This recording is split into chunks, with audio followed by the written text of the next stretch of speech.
Good morning बच्चों। बेटा, after moving coil galvanometer, sensitiveness of MCG, current sensitivity and voltage sensitivity, now we have the last topic of moving of magnetic effect of current। तो magnetic effect of current का बच्चों अब हमारे पास last topic है और इसके बाद हम स्टार्ट करेंगे मैग्नेटिज्म। और इस टॉपिक में हमें करना क्या है बेटा? हमें करना है conversion of galvanometer into ammeter as well as into voltmeter. हमें एक गैल्वेनोमीटर को एक एमीटर में फॉर्म करना है, कन्वर्ट करना है, एज वेल एज हमें गैल्वेनोमीटर को एक वोल्ट मीटर में कन्वर्ट करना है। यह बात सुनने में थोड़ी अटपटी सी लगती है। अटपटी क्यों लगती है बेटा? क्योंकि गैल्वेनोमीटर जो है ये करंट मेजरिंग डिवाइस है और वोल्ट मीटर जो है ये वोल्टेज मेजरिंग डिवाइस है। तो how can we say that a current measuring device can measure the voltage? हम कैसे कह सकते हैं कि जो डिवाइस करंट मेजर करती है वो वोल्टेज को भी मेजर कर सकती है? तो ये हमें सारा इसी में पता लगेगा।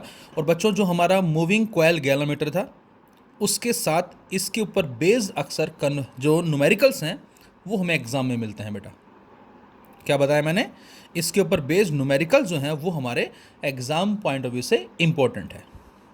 तो आओ ज़रा देखें कि किस तरह से हम गैल्वेनोमीटर को एक एमीटर में कन्वर्ट कर सकते हैं एज वेल एज गैल्वेनोमीटर को एक वोल्ट मीटर में कन्वर्ट कर सकते हैं। बच्चों, ये तो हमें पता है बेटा कि जो गैल्वेनोमीटर है बड़ा सेंसिटिव होता है। एंड सेंसिटिव का मतलब क्या था कि जब हम स्मॉल करंट फ्लो करते तो इसमें एक लार्ज डिफ्लेक्शन मिलता है और वही टर्म बताती हमें सेंसिटिवनेस ऑफ द गैल्वेनोमीटर। जैसा कि हमने कल बात की थी कि यदि हमारे पास दो अलग अलग गैल्वेनोमीटर हैं और एक में हमने करंट फ्लो किया कितना, सपोज करें 1 मिली एम्पियर, और उसने एक लार्ज डिफ्लेक्शन दिया, और दूसरे में करंट फ्लो किया कितना, अगेन 1 मिली एम्पियर, लेकिन उसने स्मॉल डिफ्लेक्शन दिया, तो जिसने डिफ्लेक्शन ज़्यादा दिया है बेटा वो ज़्यादा सेंसिटिव होगा। तो even when the galvanometer shows a large deflection even a small flow of current, तो उसी टर्म को हमने सेंसिटिवनेस का नाम दिया था। तो गैल्वेनोमीटर बच्चों एक स्मॉल करंट मेजर करता है, एमीटर एक लार्ज करंट मेजर करता है। तो फर्स्ट हम लेते हैं जरा conversion of galvanometer into ammeter. Galvanometer जो कि स्मॉल करंट मेजर करता है और एमीटर जो कि लार्ज करंट मेजर करता है। अब जरा ये सोचिए आप कि गैल्वेनोमीटर जो कि कम करंट मेजर करता है, इससे हमें एक एमीटर बनाना है बेटा जो ज़्यादा करंट मेजर करता है। तो इसका मतलब ये हुआ कि ये करंट कम मेजर क्यों करता है? तो आंसर है इसका रेजिस्टेंस ज़्यादा होता है। एमीटर ज़्यादा करंट मेजर क्यों करता है? क्योंकि इसका रेजिस्टेंस कम होता है, ये इसका मतलब है। तो यहाँ से हम कह सकते हैं कि जो गैल्वेनोमीटर है बेटा ये एक लो करंट को मेजर करता है। क्यों? क्योंकि इसका जो रेजिस्टेंस होता है वो हाई होता है, ऐसा हम बोल सकते हैं। और जो एमीटर है बेटा ये एक लार्ज करंट को मेजर करता है। क्यों? क्योंकि इसका रेजिस्टेंस जो है वो क्या होता है, स्मॉल होता है। तो यहाँ से ये पता लगता है कि यदि हमें वो डिवाइस जो कम करंट मेजर करती है, इससे वो डिवाइस बनानी है जो ज़्यादा करंट को मेजर कर सके, तो इसका सीधा सीधा मतलब होगा कि हमें रेजिस्टेंस को डिक्रीज़ करना पड़ेगा, कम करना पड़ेगा। फिर से, गैल्वेनोमीटर कम करंट मेजर करता है, एमीटर ज़्यादा करंट मेजर करता है।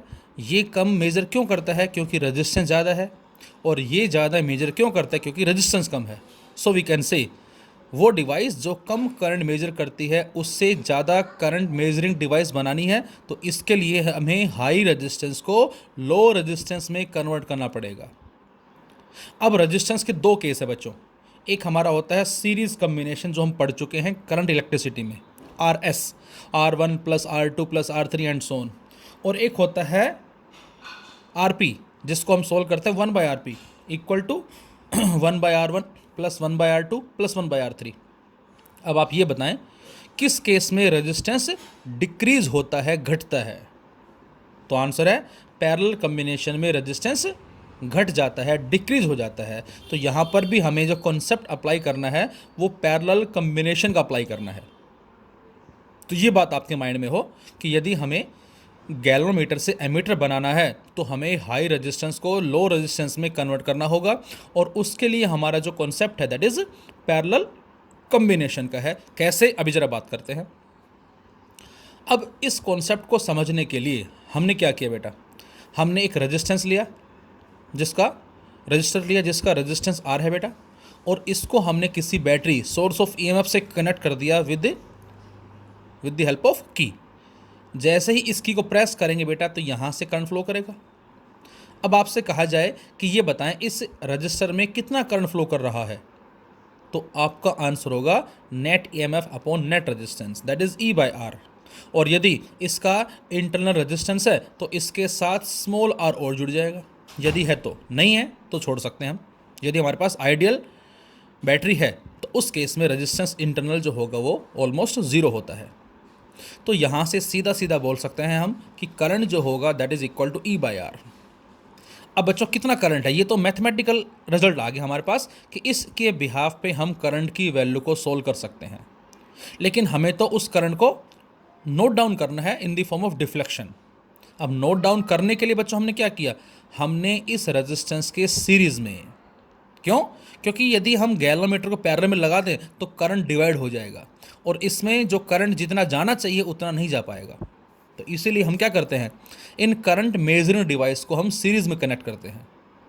तो अब हमने इस गैल्वेनोमीटर को इस रेजिस्टेंस के साथ सीरीज में लगा दिया इस करंट को मेजर करने के लिए, लेकिन हमें आंसर मिला क्या कि जितना करंट यहाँ आ रहा था उतना करंट यहाँ नहीं आया। इसका रीज़न क्या होगा, तो आंसर है पहले केवल रेजिस्टेंस आर था बेटा, और अब इस आर के साथ जी जो है वो भी कनेक्ट हो गया। इसका मतलब अब इस सर्किट का जो रेजिस्टेंस होगा वो आर ना होके आर प्लस जी होगा। क्यों, क्योंकि दोनों सीरीज में है।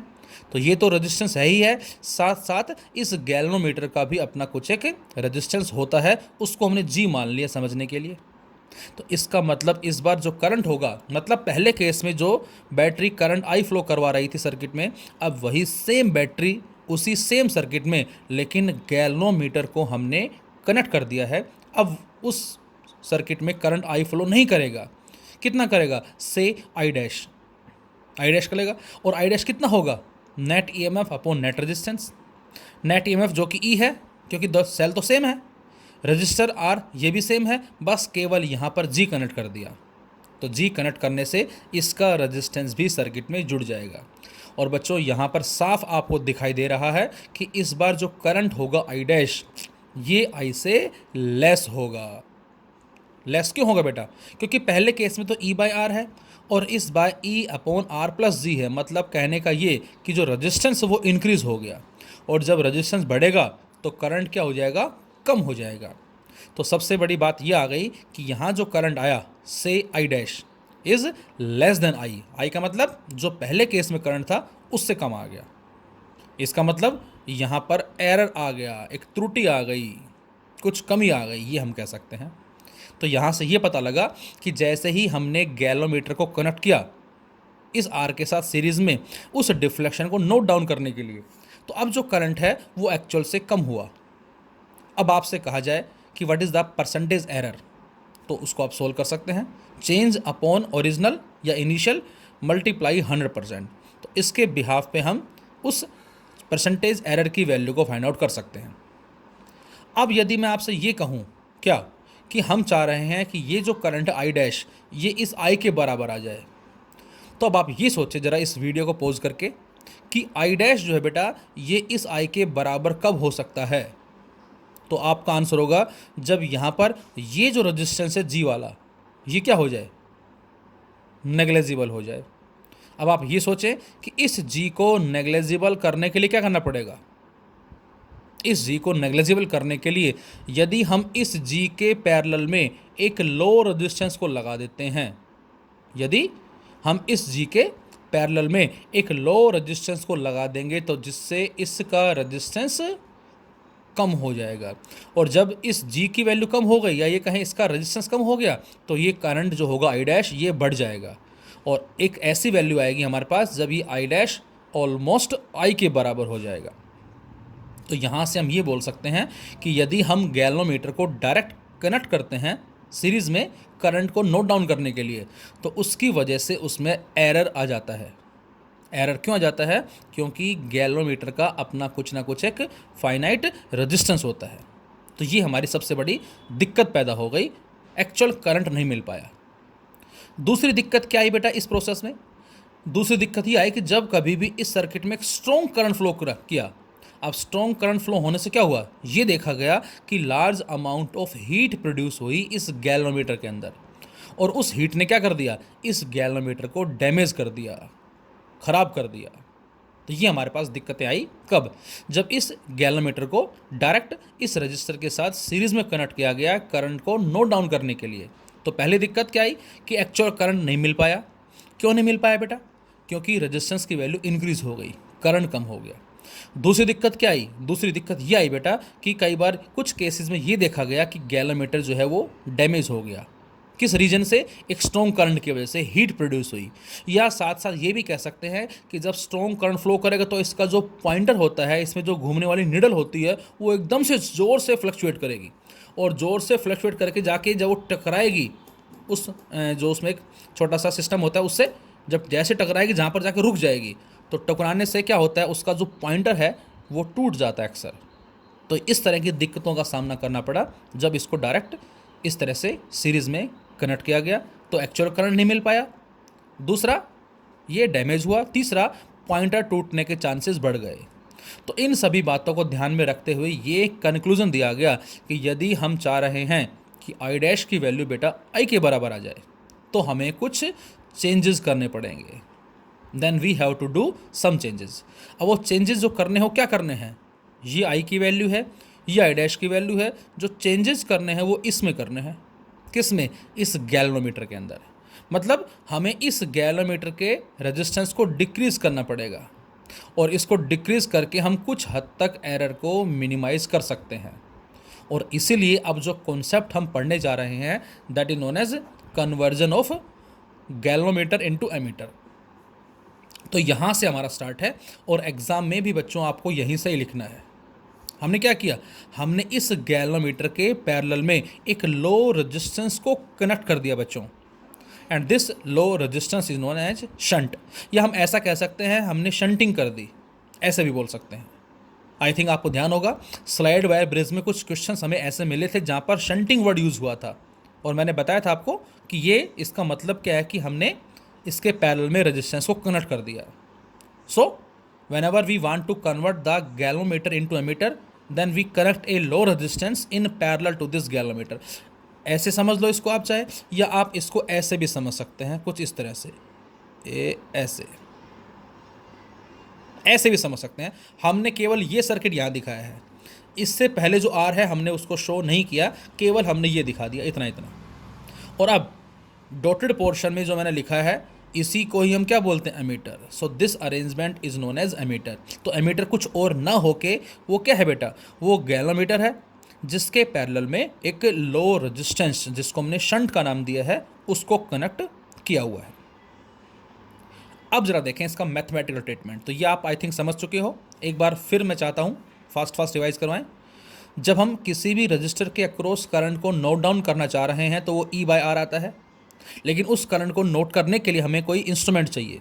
हमने गैल्वेनोमीटर लगा दिया, और जैसे ही बच्चों हम गैल्वेनोमीटर लगाते हैं तो उस केस में अब जो करंट जितना होना चाहिए उतना नहीं होता, उससे कम होता है। और उसका कारण क्या है बेटा? उसका कारण ये है कि अब उस सर्किट का रेजिस्टेंस इंक्रीज़ हो गया, क्योंकि आर तो था ही, जी उसमें और ऐड हो गया, और रेजिस्टेंस इंक्रीज़ होने से करंट कम हो गया, एरर आ गया। उसके साथ साथ कई बार क्या देखा गया कि ज़्यादा करंट की वजह से गैल्वेनोमीटर का पॉइंटर जो है वो टूट गया, या फिर ये कह सकते हैं कि डैमेज हो गया है due to heating effect of current. तो इन सभी बातों को ध्यान में रखते हुए अब जो कॉन्सेप्ट हमने लिया वो लिया कि यदि हम इस गैल्वेनोमीटर के पैरेलल में एक लो रेजिस्टेंस को कनेक्ट करते हैं, जिसको हमने शंटिंग का नाम दिया है, तो उसकी हेल्प से जो अरेंजमेंट मिला हमें, this arrangement is known as ammeter. अब जो भी करंट चला बेटा आई, वो करंट आई इस पॉइंट पे आके क्या होगा? दो पार्ट में डिवाइड होगा। और किरचॉफ्स लॉ के अकॉर्डिंग जितना करंट यहाँ पर आएगा उतना ही यहाँ से जाएगा। तो हमने मान लिया इधर करंट कितना गया आई जी, इधर कितना चला गया, इसको आई एस बोल दो चाहे आप, या आई माइनस आई जी बोल दो आप, एक ही बात होगी। आई जी का मतलब current across the galvanometer, I S का मतलब बेटा करंट अक्रॉस द शंट। अब चूंकि शंट की वैल्यू बहुत स्मॉल है बेटा, जैसे मैं कहता हूँ इसका रेजिस्टेंस 50 ओम है, इसका रेजिस्टेंस कितना है 2 ओम है, तो पहले केस में 50 प्लस आर था, इस बार क्या होगा, अब ये जी नहीं होगा, इस बार जी और एस का जो इफेक्टिव रेजिस्टेंस होगा वो यहाँ लिखा जाएगा, और जो कि ये 50 है सपोज करें, ये हमने मान लिया 2 है। तो अब आप इनको सोल्व करें 50 और 2 को, हमने आर की वैल्यू 5 मान ली बेटा, तो सपोज ये 5 है ये 50 है, तो सर्किट का रेजिस्टेंस कितना हो गया 55 हो गया, ये 5 है ये 50 है 55 हो गया। अब हमने इस 50 के साथ पैरेलल में 2 ओम लगा दिया, अब आप क्या लिखेंगे 1/RP equal to 1/50 plus 1/2, LCM कितना आ गया 50, 1 प्लस कितना 25, दैट इज 26/50, तो कितना आ जाएगा 13/25, तो आरपी की वैल्यू कितनी आ जाएगी 25/13। और बच्चों इस बार इस आरपी को हम यहाँ रखेंगे जी की जगह, और जब सोल्व करेंगे तो इस बार करंट जो है आई डैश वो कुछ इसके आसपास आना शुरू हो जाएगा। इस एस को हम 2 की जगह 1 ओम कर दें तो रेजिस्टेंस और घट जाएगा, रेजिस्टेंस और घट जाएगा, आई डैश और करीब आ जाएगा आई के। इस शंट की वैल्यू को 1 की जगह 0.8 ले लेते हैं तो बेटा, तो 0.8 लेने से क्या होगा, 0.8 लेने से आरपी और कम हो जाएगा, आरपी और कम होने से जी और कम हो जाएगा, मतलब ये कम हो जाएगा ओवरऑल, और इससे आई डैश और भी करीब आ जाएगा आई के। ये हमारा मेन पर्पज़ है। तो यहाँ से करंट चला और वो करंट यहाँ पर आके डिवाइड हुआ बेटा, इधर आई जी इधर I S, so net current is I G plus I S, and suppose this is equation first. अब बच्चों दोनों पैरेलल में कनेक्ट हैं, तो यहाँ पर हम करंट इलेक्ट्रिसिटी के कॉन्सेप्ट को अप्लाई करें क्या, कि दोनों के कॉरस्पॉन्डिंग पोटेंशियल डिफरेंस सेम रहेगा। तो हमने पहले का पोटेंशियल डिफरेंस इक्वल टू दूसरे का पोटेंशियल डिफरेंस, पहले का क्या होगा करंट इनटू रेजिस्टेंस, दूसरे का क्या होगा दूसरे का करंट और उसका रेजिस्टेंस। करंट आई जी है, रेजिस्टेंस गैलोमीटर का जी माना है, equal to I S current है शंट में, और एस हमने उसका रेजिस्टेंस मान लिया। ये आ गया यहाँ से, तो यहाँ से हम क्या कह सकते हैं, अब यहाँ से हम कह सकते हैं क्या, यहाँ से 2 रिजल्ट्स हैं। यदि बेटा इस आई जी की जगह यहाँ से हम पुट कर देते हैं आई माइनस आई एस, हम इस फर्स्ट इक्वेशन से आई जी की वैल्यू को आई माइनस आई एस लिख सकते हैं, इसको पुट कर दिया हमने यहाँ इसकी जगह। तो जैसे आई जी की जगह आई माइनस आई एस रखें into G equal to I S S, और इस जी को अंदर मल्टीप्लाई कर दें हम, तो I into G minus I S into G equal to I S into S, और इस फैक्टर को इधर ले आए हम। सिंपल मैथमेटिक्स है, कोई कन्फ्यूजन होने वाली बात नहीं है। इसको इधर ले आए हम, तो यहाँ से आई एस कॉमन आ जाएगा, तो लेफ्ट में बचा I into G equal to G plus S into I S. तो बच्चों यहाँ से आई एस क्या आ गया G upon G plus S into I, और ये ऑलरेडी हम करंट इलेक्ट्रिसिटी में भी पढ़ चुके हैं कि जो करंट फ्लो करेगा वो किस तरह से होता है, तो आप देख सकते हैं। तो जब भी आपको करंट कैलकुलेट करना हो शंट में कितना है, तो हम इसको डायरेक्ट आई माइनस आई जी से भी निकाल सकते हैं। यदि इसके साथ साथ हमें जी और एस दे रखा है और टोटल करंट दे रखा है, तो इस फॉर्मूले की हेल्प से हम शंट के करंट को फाइंड आउट कर सकते हैं। कब, जब हमने आई जी को आई माइनस आई एस लिखा, और यदि इसमें हम आई एस की जगह यहाँ से आई एस की वैल्यू क्या आएगी बेटा, यहाँ से आई एस की वैल्यू आएगी आई माइनस आई जी। तो यदि हम यहाँ से इस आई एस को क्या लिखें आई माइनस आई जी लिखें इंटू एस, और अब एस को अंदर मल्टीप्लाई कर दो आप।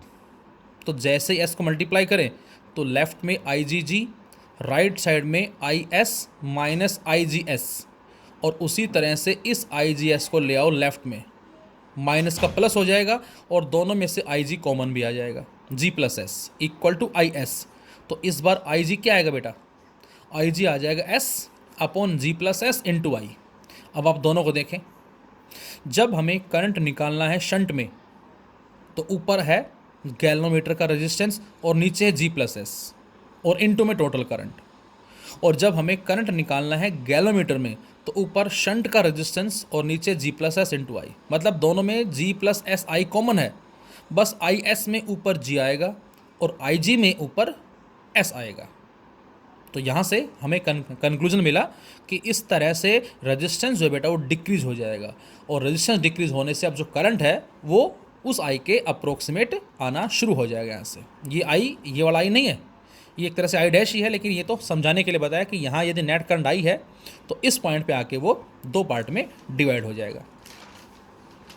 अच्छा, शंट की वैल्यू कितनी आएगी बेटा? What is the value of shunt? तो यहाँ से अभी लिखा हमने I G G equal to I S S, तो एस की वैल्यू आ जाएगी I G G upon I S, और चाहें तो इस आई एस को हम आई माइनस आई जी भी लिख सकते हैं। तो यदि आपसे कहा जाए क्या कि हमें एक एमीटर जो है वो बनाना है, किससे? एक गैलोमीटर से। उस गैलोमीटर में कितना करंट है, कितना फुल स्केल डिफ्लेक्शन। एक चीज़ और, यहाँ जो आई जी का मतलब क्या होगा बेटा? Full scale deflection, full scale deflection. कई बार न्यूमेरिकल्स में हमें गिवन होता है the full scale deflection in galvanometer, तो फुल स्केल डिफ्लेक्शन का मतलब ये आई जी को ही रिप्रेजेंट कर रहा है। तो आई जी जी और टोटल करंट यदि हमें गिवन है तो इन सभी की वैल्यू से हम शंट की वैल्यू को फाइंड आउट कर सकते हैं। तो ये हमारा कहलाता है conversion of galvanometer into ammeter. यदि हमें गैलोमीटर को एमीटर में कन्वर्ट करना है तो उसके लिए हमें गैलोमीटर के रेजिस्टेंस को डिक्रीज़ करना पड़ेगा, और रेजिस्टेंस डिक्रीज करने का एक ही कॉन्सेप्ट है, पैरेलल कॉम्बिनेशन। और इसीलिए बच्चों हम इस गैलोमीटर के पैरेलल में एक लो रेजिस्टेंस को कनेक्ट करते हैं बेटा। अब यदि आपसे कहा जाए कि इसके अलावा शंट के और क्या क्या यूजेस हैं, तो पहला यूज़ तो यही हो गया कि ये गैलोमीटर को एमीटर में कन्वर्ट करने काम आता है। अच्छा, दूसरा यूज़ क्या होगा इसका? दूसरा यूज़ ये है बेटा कि यदि हम इस शंट, जैसा मैंने बताया अभी आपको, ये 50 है और ये हमने मान लिया 5 है, इनका इफेक्टिव रेजिस्टेंस निकालें हम। ये 50 है, ये 2 है, इसका इफेक्टिव रेजिस्टेंस निकालें हम। ये 50 है, ये 1 है, इसका रेजिस्टेंस निकालें हम। ये 50 है, ये 0.5 है, इसका रेजिस्टेंस निकालें हम। तो हम ये देखेंगे कि जैसे जैसे इस S की वैल्यू को हम कम करते जा रहे हैं वैसे वैसे दोनों का इफेक्टिव रेजिस्टेंस भी कम हो जाएगा, और जब इफेक्टिव रेजिस्टेंस कम हो जाएगा तो वैसे वैसे करंट जो है क्या होगा? बढ़ना शुरू हो जाएगा, इंक्रीज होना शुरू हो जाएगा। मतलब जो हमने एमीटर बनाया है उसकी रेंज बढ़ना शुरू हो जाएगी। तो पहला यूज़ कन्वर्ट करता है गैलोमीटर को एमीटर में। दूसरा यूज़ क्या है इसका? ये उस एमीटर की रेंज को भी इंक्रीज करता है। और तीसरा यूज़ क्या है बेटा? तीसरा यूज़ ये है कि ये इस गैलोमीटर को स्ट्रॉन्ग करंट से डैमेज होने से बचाता भी है। कैसे बचाता है आप देख सकते हैं, ये रेजिस्टेंस ज़्यादा है, शंट का रेजिस्टेंस कम है। अब जितना भी करंट आएगा इस ब्रांच में रेजिस्टेंस कम होने से मैक्सिमम करंट यहाँ से बाईपास हो जाएगा और इस तरफ करंट कम जाएगा। तो इसका मतलब जहाँ गैलोमीटर पहले डायरेक्ट स्ट्रॉन्ग करंट को सहन कर रहा था, अब सारा करंट इसको नहीं मिलेगा, कम करंट मिलेगा और मैक्सिमम करंट बाईपास हो जाएगा इसके थ्रू। तो हमने उस गैलोमीटर को स्ट्रॉन्ग करंट से प्रोटेक्ट भी कर लिया। तो shunt is use to protect the galvanometer from the strong current. तो स्ट्रॉन्ग करंट से डैमेज होने से बचाने के लिए भी हमने इसको यूज़ करते हैं। तो ये हमारा कहलाता है कॉन्सेप्ट।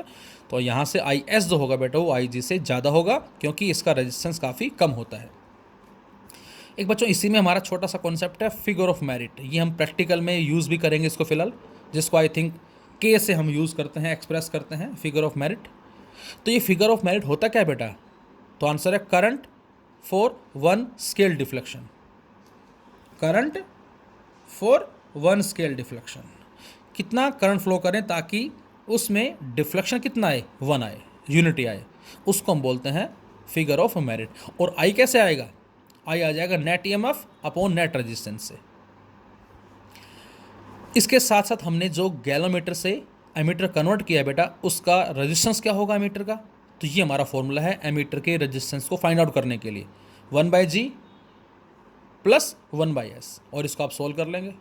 जितना हम इस S की वैल्यू को डिक्रीज करेंगे उतना RP भी डिक्रीज होगा, और एक स्टेज वो आ जाएगी बच्चों जब RP की वैल्यू ऑलमोस्ट क्या हो जाएगी? 0 हो जाएगी। RP क्या है? RP इन दोनों का इफेक्टिव रेजिस्टेंस है, और जब इन दोनों का इफेक्टिव रेजिस्टेंस 0 हो गया तो अब जो आई डैश है बेटा वो आई के बराबर हो जाएगा। और ऐसे एमीटर को बच्चों हम क्या बोलते हैं? Ideal ammeter. So what is the meaning of ideal ammeter? The ammeter whose resistance is zero, जिसका रेजिस्टेंस जीरो होता है, ये इसका मतलब है। न्यूमेरिकल्स कैसे पूछे जाते हैं, जरा एक एग्जांपल लिया हमने।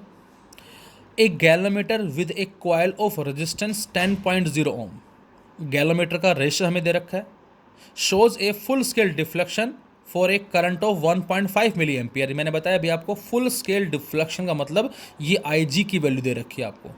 How it can be converted into ammeter, अब इससे हम एमीटर कैसे बना सकते हैं? ऑफ रेंज 5.5 एम्पियर, और उस एमीटर की रेंज हमें दे दी, मतलब टोटल करंट दे दिया। Find resistance of ammeter. तो अभी अभी हमने फॉर्मूला लिखा था एस के लिए, I G G upon I minus I G, direct formula को यूज़ किया हमने, I G G upon I minus I G. I G 1.5 milli ampere, G 10 ohm, I 5.5 ampere है, ध्यान रहे 5.5 ampere, minus I G 1.5 milli ampere. अब बच्चों यहाँ mistake हम कर देते हैं कई बार, हम डायरेक्ट 5.5 में से 1.5 को माइनस कर देते हैं। नहीं, ये बेटा एम्पियर है और ये मिली एम्पियर है, ये ध्यान रहे। मिली का मतलब 10 की पावर -3, तो -3 पुट करेंगे वो नीचे 1000 आ जाएगा। एलसीएम लेके सोल्व करेंगे बच्चों हम सारा, तो यहाँ से जो हमें शंट मिलेगा वो मिलेगा अप्रोक्सीमेट 0.0027 ओम। तो यदि हम गैलोमीटर जिसका रेजिस्टेंस 10 ओम है, जिसमें फुल स्केल डिफ्लेक्शन जो 1.5 मिली एम्पियर है, उससे हम एक एमीटर बनाना चाह रहे हैं जिसकी रेंज 5.5 एम्पियर हो, तो बच्चों उसके लिए हमें पता लग गया कैलकुलेशन के बिहाफ पे कि हमें उसके लिए उस गैलोमीटर के पैरेलल में जो रेजिस्टेंस लगाना पड़ेगा, शंट लगाना पड़ेगा, वो 0.0027 ओम का लगाना पड़ेगा, ये इसका मतलब है।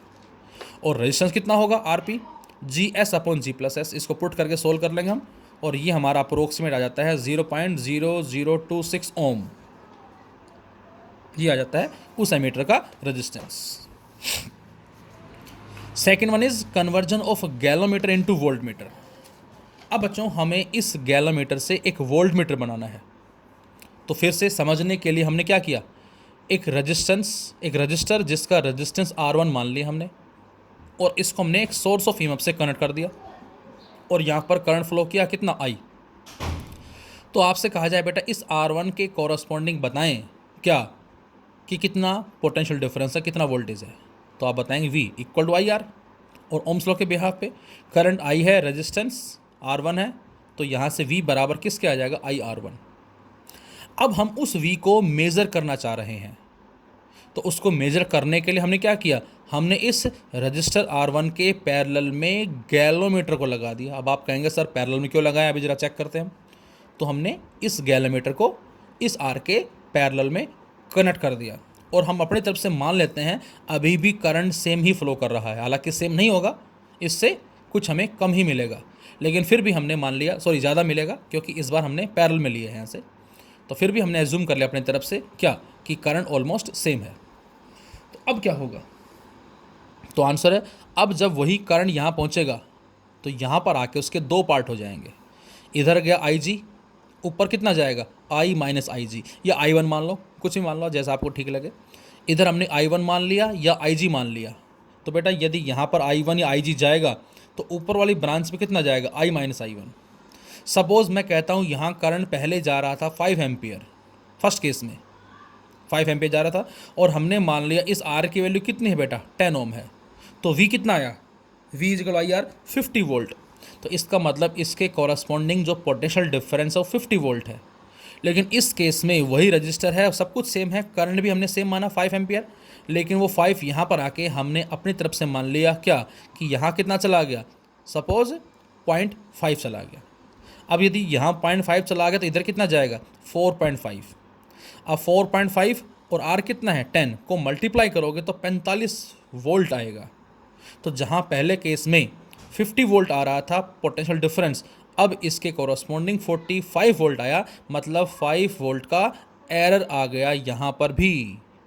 तो यहाँ पर 5 वोल्ट का एरर आ गया। एरर क्यों आया, क्योंकि गैलोमीटर ने सर्किट में से कुछ करंट को अपनी तरफ खींच लिया। कितना खींचा 0.5 खींचा। अब यदि वो 0.5 ना खींच के 0.3 खींचता तो इधर कितना जाता, इधर जाता 0.3, इधर चला गया, इधर जाता 4.7। अब कितना आता पोटेंशियल डिफरेंस 47 वोल्ट, जो कि अप्रोक्सीमेट आ गया, लेकिन कुछ एरर कम हुआ। इधर करंट कितना गया 0.3, हमने मान लिया इधर गया 0.1, इधर कितना जाएगा 4.9, कितना आ गया पोटेंशियल डिफरेंस 49 वोल्ट, और बढ़ गया और इसके करीब आ रहा है। तो कहने का मतलब ये है बेटा कि इसके कॉरस्पॉन्डिंग 50 वोल्ट तभी आ सकता है जब इस गैलोमीटर में करंट फ्लो ही ना करे। और अब हम ये चाह रहे हैं बच्चों कि इस गैलोमीटर में करंट जाए ही नहीं, तो उसके लिए हमें इस गैलोमीटर के सीरीज़ में बच्चों एक हाई रेजिस्टेंस को लगाना पड़ेगा। और जब इस गैलोमीटर के सीरीज़ में एक हाई रेजिस्टेंस लग जाएगा तो उससे क्या होगा, इस ब्रांच में करंट की सप्लाई ऑलमोस्ट कम हो जाएगी, नेग्लिजिबल हो जाएगी, होगा लेकिन नेग्लिजिबल होगा, और मैक्सिमम करंट यहाँ चला जाएगा, क्योंकि इस ब्रांच में हमने रेजिस्टेंस को इंक्रीज़ कर दिया। और जब रेजिस्टेंस बढ़ जाएगा तो उस तरफ करंट की सप्लाई कम हो जाएगी। तो ये हमारा सीधा सीधा कॉन्सेप्ट है कि यदि हम गैलोमीटर को वोल्टमीटर में कन्वर्ट करना चाह रहे हैं तो उसके लिए बेटा हमें इस गैलोमीटर के सीरीज़ में एक हाई रेजिस्टेंस को लगाना पड़ेगा। तो यहाँ से हम कह सकते हैं कि पहले केस में जो पोटेंशियल डिफरेंस V IR1 आया, इस बार ये जो रिजल्ट मिलेगा हमें पोटेंशियल डिफरेंस का V डैश, वो आ जाएगा I1 इंटू जी बोल दो या I minus I1 into R1 बोल दो, और V डैश जो है वो V से लेस मिलेगा, एरर आ जाएगा। और इस एरर को मिनिमाइज करने के लिए हम क्या करेंगे, हमें इस एरर को मिनिमाइज करने के लिए क्या करना पड़ेगा, मिनिमाइज करने के लिए बेटा इस ब्रांच में जो करंट जा रहा है उसको कम से कम करना पड़ेगा।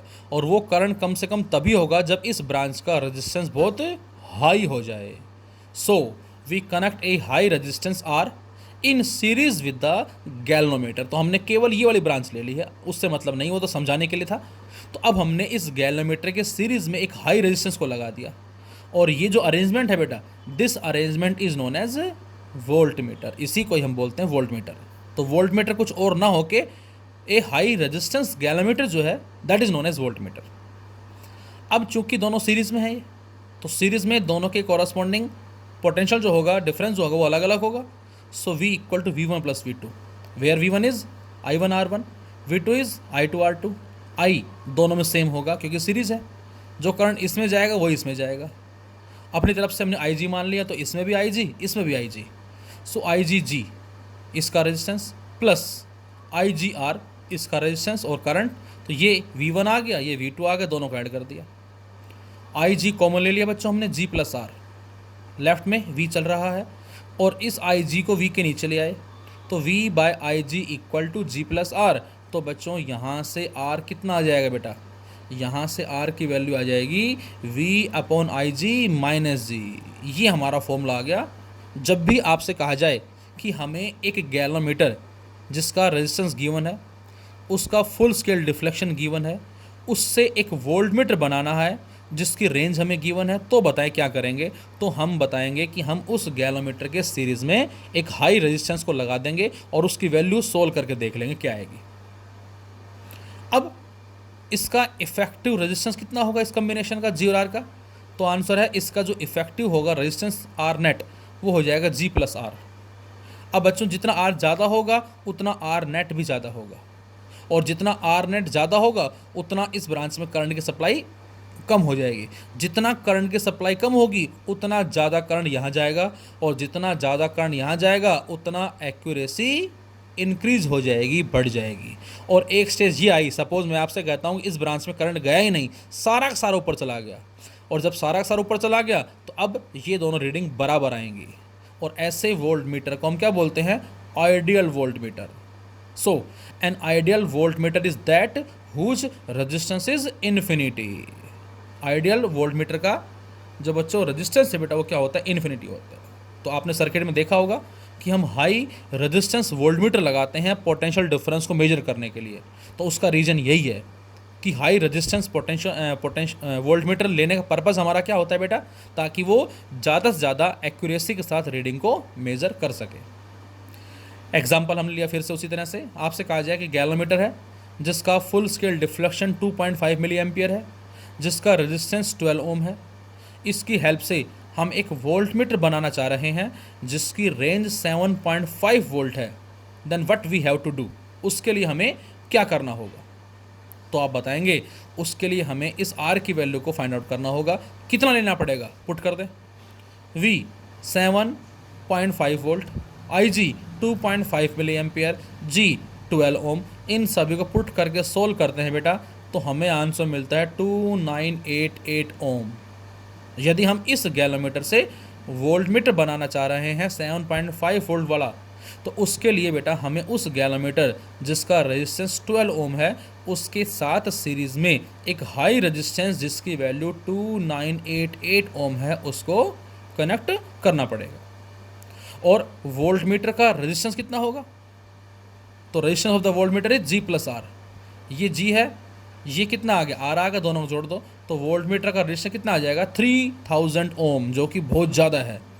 कहाँ पहले केस में शंट का रेजिस्टेंस पॉइंटों में आया था, और कहाँ इस बार जो रेजिस्टेंस आया हमारे पास, सॉरी शंट का कह रहा हूँ मैं, एमीटर का रेजिस्टेंस बोल रहे हैं। एमीटर का रेजिस्टेंस जो पहले केस में बिल्कुल पॉइंटों में आया था, 0 पॉइंट समथिंग, और इस बार वोल्ट मीटर का जो रेजिस्टेंस कितना आया है? थाउजेंड्स की फॉर्म में आया है। 3 किलो ओम का हम कह सकते हैं इसको, हम 3 किलो ओम। तो इस तरह से हमें क्वेश्चंस मिलते हैं फिलहाल based on conversion of galvanometer into ammeter as well as conversion of galvanometer into voltmeter. Thank you.